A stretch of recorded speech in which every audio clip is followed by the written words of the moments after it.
Hi guys, what's up mananap? This is Bornok Mangosong. Nandito tayo ngayon sa Punta Linaw. Dito kami, dito ang pinili namin ngayon na area kung saan kami magbubuo ng motor. Kasi gusto namin palitan ng plastics. Medyo luma na yung plastics niya.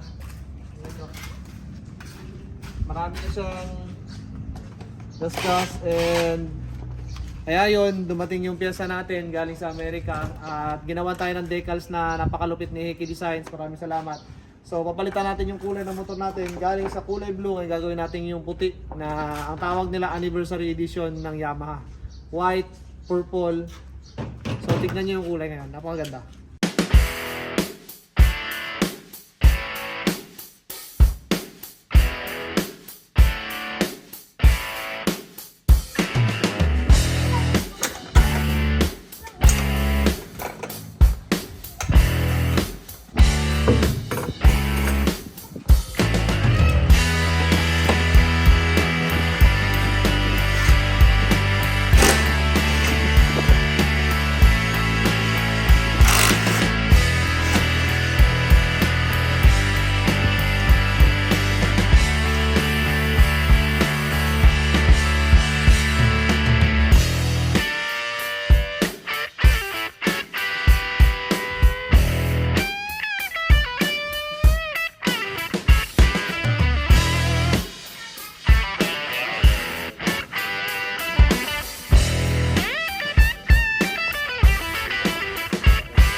Kapit na naman ulit natin yung mga bagong pyesa.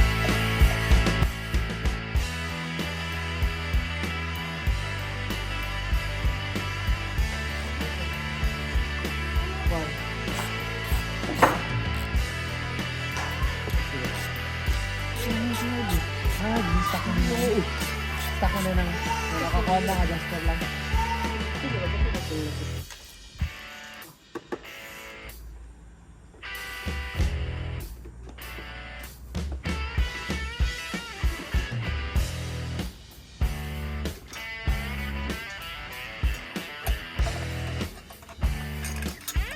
Murag ka na.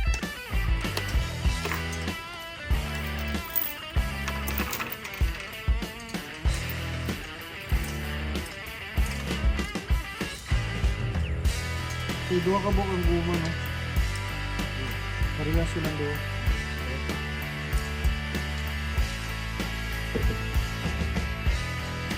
So, pag naroon mo kayo gitaon.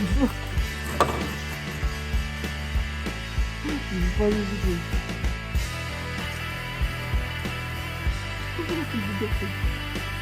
Oh, good.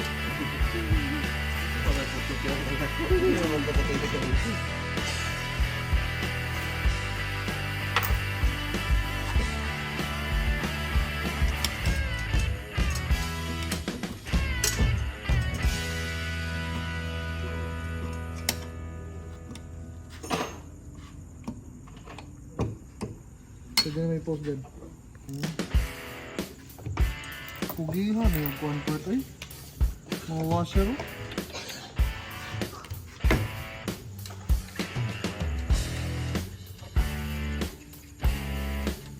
Ayaw. Ito pagagin o.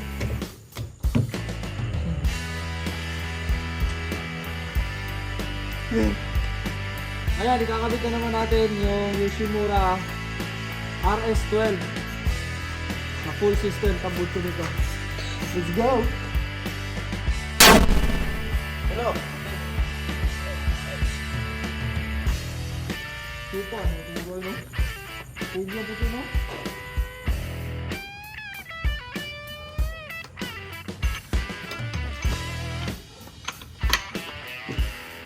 Nakalimutan butasin ito yung dito.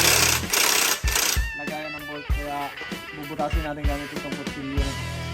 Shoutout nga pala kay Kapitan Juby, kay Cap Juby, Butuan, sa pagbigay sa akin ng kutsilyo na guys. Gamit ko siya.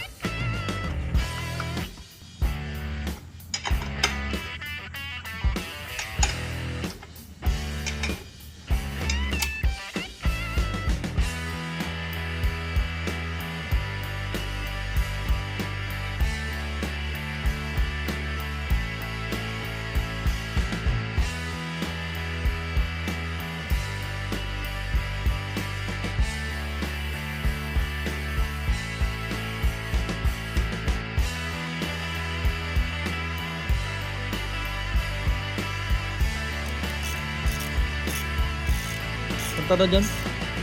Dyan.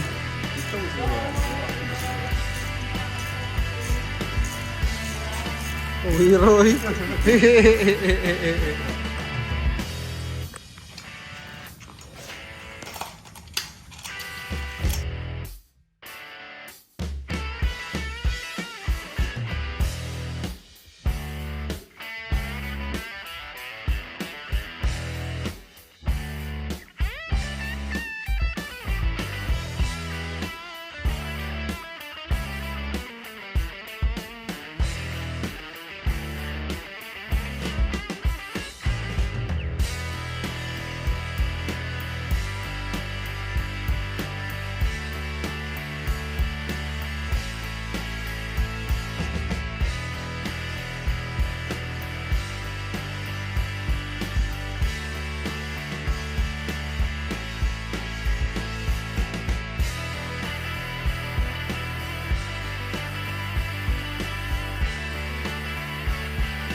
And that's it for today's video. Tapos na natin na ikabit yung mga decals natin. Bagong plastic at bagong tambucho na Yoshimura.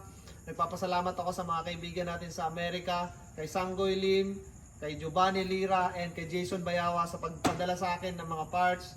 And most especially sa NAMSA sa pag-asikaso ng entry natin ng mga parts na to dito sa customs. Maraming salamat din po kay Heki Design sa pagbigyan niya sa akin ng mga bagong decals para may kabit sa bagong plastic na to. Sana nag-enjoy kayo sa video ito and I hope to see you guys on the next video. Maraming salamat.